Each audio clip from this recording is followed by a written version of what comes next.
Hey, you're listening to the On the Media Midweek podcast. I'm Micah Lowinger. Apparently, the Russian state news agency RIA Novosti left out the documentary film category from its Oscars roundup this week, maybe to avoid having to mention that the Academy Award went to a film that painted an unflattering portrait of the state of propaganda in Russian schools. Mr. Nobody Against Putin is about how you lose your country. Director David Borenstein accepting the award on Sunday.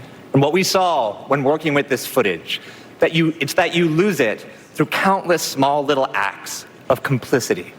When we act complicit, when a government murders people on the streets of our major cities. When we don't say anything, when oligarchs take over the media and control how we can produce it and consume it. In honor of the win, we thought we'd rerun Brooke's interview with the star of the documentary. I'll let her take it from here. What follows is a detailed account of the effort to indoctrinate schoolchildren by revising history, authorizing new texts, and monitoring teachers to ensure they follow the new rules. And no, it's not happening that way here yet, though it could. It's happening in Russia, and we can watch it happen in a new documentary called Mr. Nobody Against Putin. The titular nobody is Pavel, nicknamed Pasha Talankin, the social director, AV guy, and all-round sounding board for students at the biggest primary school in Karabakh, a small town in the Ural Mountains where Stalin once sent undesirables to work in the copper smelting plant. Pasha was happy there until February of 2022 when the war in Ukraine came to town in the form of government directives to radically change the curriculum in an increasingly stomach-churning effort to prepare the young for the battlefield. Because, as Putin once said, commanders don't win wars, teachers win wars. Since Pasha was videotaping school activities anyway, he decided to tape everything. And in an unimaginably risky leap of faith, sent it to documentary filmmaker David Borenstein, a man essentially unknown to him based in Copenhagen. The result is this gripping chronicle and cautionary tale. Pasha, hello. Hello. So, the film starts in early 2022. You're a videographer and events coordinator at a primary school in Karabakh, an industrial town in the Ural Mountains. Describe your job. В мои обязанности входило организовывать различные праздники, концерты. My job consisted of organizing all kinds of events, from concerts to holidays to cultural and intellectual events, and even sometimes sports competitions. And I really loved it. It was amazing. I had a great director of the school, and she would always call me into her office and say, "Okay, Pasha, what's the next surprise? What's your next new script?" When COVID happened, we started filming a lot and doing a lot online. So after COVID, everyone thought, well, hey, we have all of this experience of filming everything, so we can just keep filming. So yes, I would film everything that I would organize. I also had a kind of circle of some of the older kids, like an extracurricular where I would teach them and they would film something and they would learn to edit. And some of my students would then go off and get part-time jobs at the local television station and kind of earn a little bit of money. And I'm really, really proud of them. You weren't just the professor of fun. In addition to the technical skills of editing and filming, what did you want to give them? When I was in school, I never had any kind of place where I could just go anytime, sit with people and have tea and talk about big problems, small problems, just share what was going on in life. I never had a space like that. That is safe. Да. Then in February of 22, Putin announces the full-scale invasion of Ukraine. Things start changing dramatically. So the 14th of March, literally just a few weeks after it happened, all of the directives started arriving at school with literally scripts for every class and what the teacher should say and how they should say it, and also video material and everything that they were supposed to include in their classes. And what was the nature of that material? At first, the assistant director of the school told me that it was just we were going to photograph it. But then called me and said, now it turns out we have to film it all. And so it had to be very carefully filmed so you could see the teacher and that they were reading from the script and that there were children in the room and it was full and that they were reacting to what they were told and that all of the video that was being sent to be included in the lesson was being projected, and all of that needed to be proven.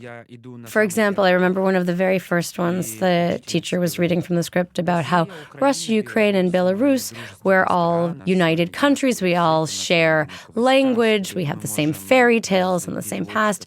Unfortunately, now Ukraine has gone onto a path of Nazification, and we must free them. When I saw that first lesson, my glasses even fogged up. It was so powerful, and I understood that I didn't even morally have the right to delete this footage because I was capturing a very specific era in our country. It occurred to me, I thought, oh my God, we have so many schools all over Russia, and we're all filming this and uploading this. Can it really be that there's some guy who's just sitting there and is going to watch all of this footage from all of the schools all over this country? So I did an experiment. I filmed a whole lesson, 45 minutes, an academic hour, but then I only included the first few minutes and the last few minutes, and everything else in between was black. There was no reaction. Nobody said, there's something wrong with your lesson. Maybe there was a camera technical problem, but we can't watch it. There was absolutely no response to it. Many of the teachers resented, hated what they were being asked to do. But I think you took it harder than anyone else. И вот в этот момент я понял то, что я с камерой здесь для государства. I realized that I was there to be the government, the signal for the teachers. Watch out, we're here watching you. It wasn't to give the government this information, it was to be there for the teachers to let them know that they were being watched. Для меня это еще хуже стало.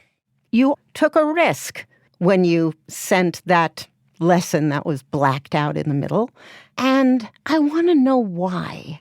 The film suggests this might have something to do with what your mother taught you.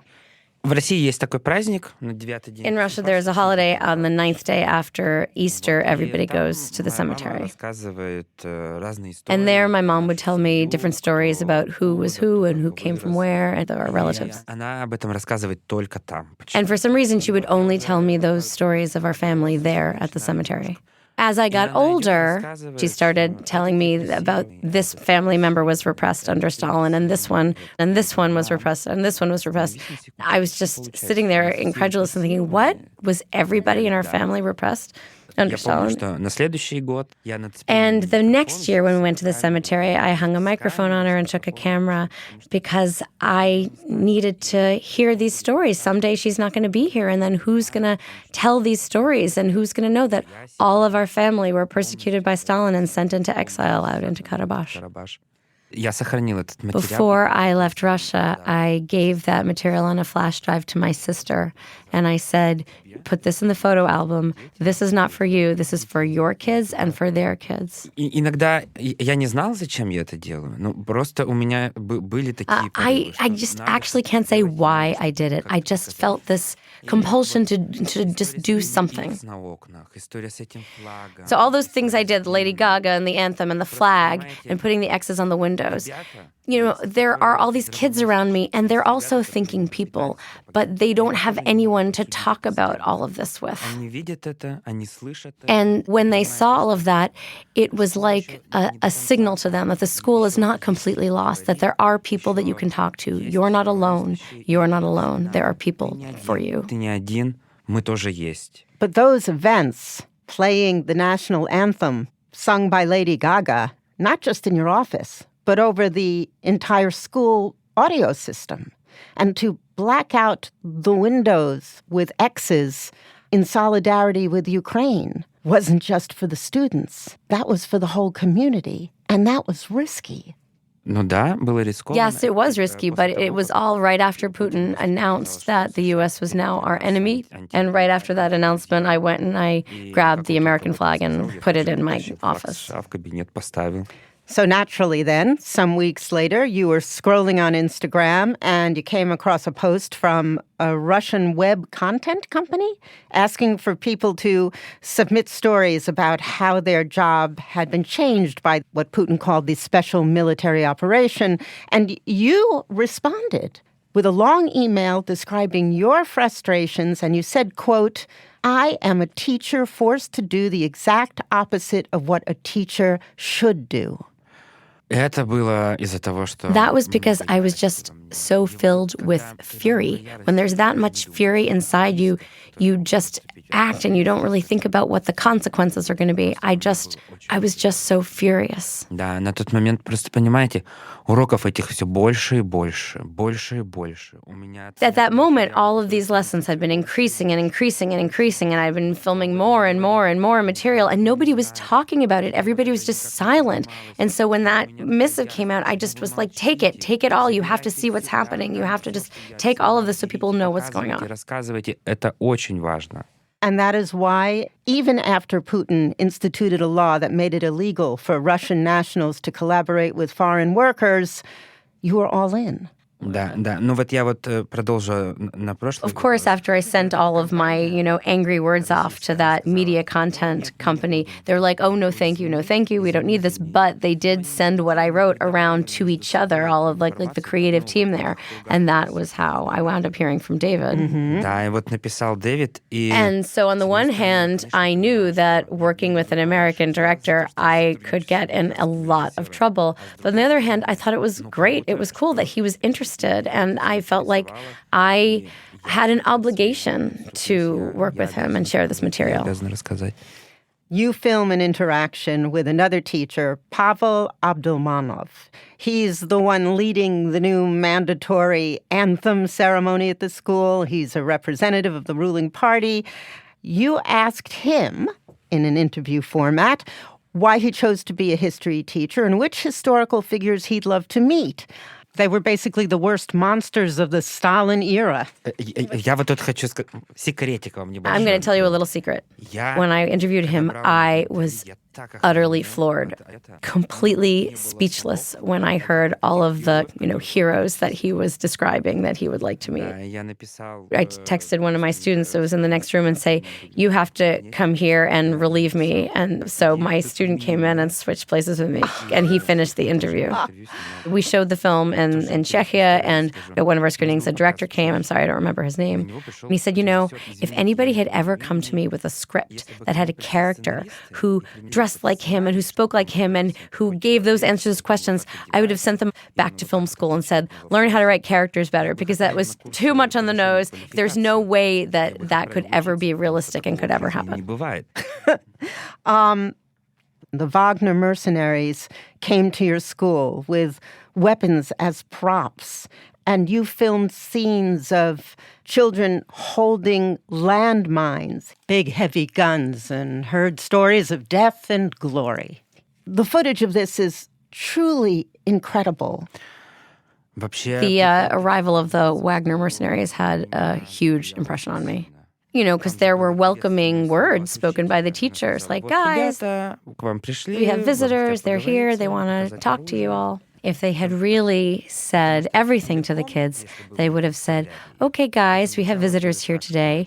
The Wagner Group, they're mercenaries. In many countries, they're terrorists, we're for hire. They kill people and they rape people and they steal. And many of them have been in prison for killing and raping and stealing. And here they're going to come now and talk to you all about what they do.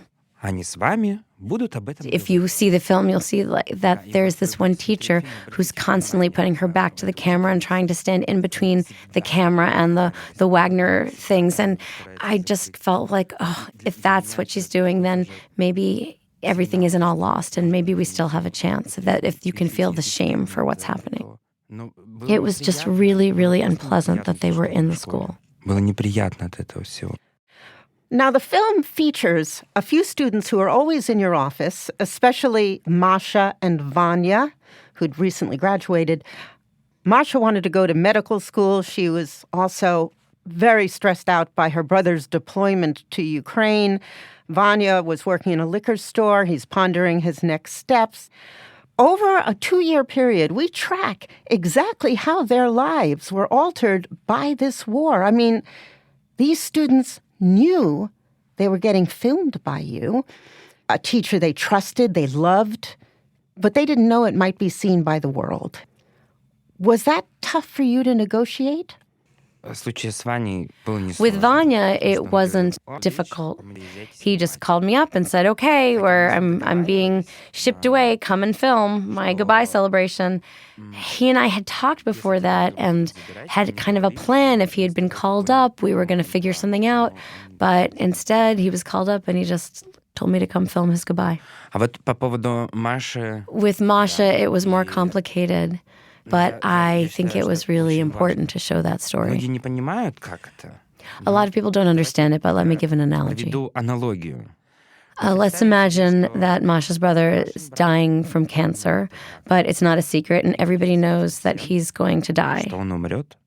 But imagine that in school, Masha's asked to write poems in praise of cancer and draw pictures all about how wonderful cancer is. And it is forced to celebrate all the time this wonderful thing, cancer. So imagine what that would have been like for her and what that was like for her.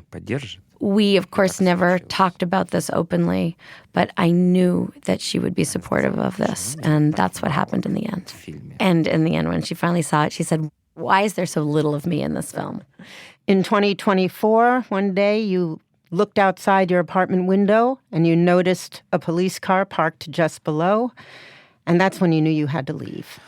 That police car was under my window 3 days in a row, observing from 8 in the morning it arrived to 8 p.m. when it left. I didn't understand why it was there, and nothing had happened to provoke it. And it's not like the police are going to call you up and say, "Hey, we've been hearing things. What's this about you working with some American?" What's going to happen is they're going to show up in the middle of the night and yank you out of your bed in your underwear. And then they're going to say, "Look, here is all of the correspondence that we have of you and this other person. Let's talk about it." You said goodbye to the town with a list of all the horrible things that you love about it. The poisonous air, the ugly buildings, the mountains stained black with particulates from the copper mining. The life expectancy of the town is what, 38? And yet it was clear you sincerely regretted having to leave. How could you love that place? Знаете, черепаха не может не любить свой панцирь. A turtle can't help but love its shell. Вот вы говорили про Черный город. For example, you talked about those black mountains. It's completely poisoned land, those black mountains. But all around those black mountains is such an incredibly green forest. And there are so many birds that sing so beautifully. I've never heard birds sing like they do in that forest. And also those concrete houses, those panel houses, all identical with the big gray slabs. The houses are all the same. The windows and the balconies and everything in them are so different. You know, one will have skis there and one will have plants. And I think how different all of the life inside those apartment buildings is. And I can give a lot of examples for each of those things that I love about the town. And I have to say, the people there, they love me too. Have you heard from them? You know, when we finished it, I was like, okay, we're done. David, what are people going to think about the film? And he said, Pasha, prepare yourself. There are going to be very, very different reactions to the film. So like, for example, some of the parents of the kids in the school wrote to me and said, yes, we knew they were doing lessons, but we had no idea about what the content of those lessons were. And my old teacher came to my mom and said, I watched it and I wept and I wept and I wept. A few weeks ago, a journalist came to Karabakh. Russia Today? Russia Today. They wanted to film how all of the parents are filing complaints against me because I filmed their kids. And they left with absolutely no material because everybody refused to go with them and be filmed filing complaints. Isn't that cool? Как это круто. You said that the film is a textbook, a lesson. Look what awaits you if you are apolitical, if you are weak, if you give in to self-censorship. Очень жалко, что I'm really, really sorry that everything has come to this. And of course, it now touches your country as well. And after we've had screenings of the film here in the States, teachers have come up to me kind of clutching their hearts and saying, we're just a little bit away from that here ourselves. Это фильм. This film is about what little steps we have. From your school desk to your grave is only one step. У тебя всего один шаг. Есть еще и другой шаг. And there's another step, and that's from the teacher's desk to the Oscar shortlist. Pasha, this was a blast. Thanks so much. Thank you. Thank you too. Pasha Talankin is the star and co-creator of Mr. Nobody Against Putin. Great thanks to filmmaker and Mr. Nobody executive producer Robin Hessman for translating so brilliantly on the fly. Thanks for listening to the Midweek Podcast. Join us on Friday. We're talking oil shocks and so much more. By the way, some of you know this, but I feel like a lot of you don't. Brooke and I have been making videos on Instagram and TikTok. It's kind of a new thing for us. I feel like we're getting better at it. I don't know. You tell us. Go over there, drop us a follow, let us know in the comments. We'd love to hear from you. I'm Micah Lowinger.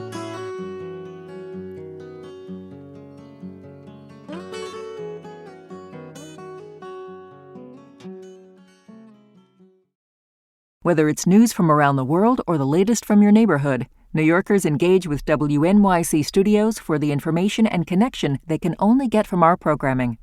Be a part of that conversation through your business's support. Learn more at sponsorship.wnyc.org.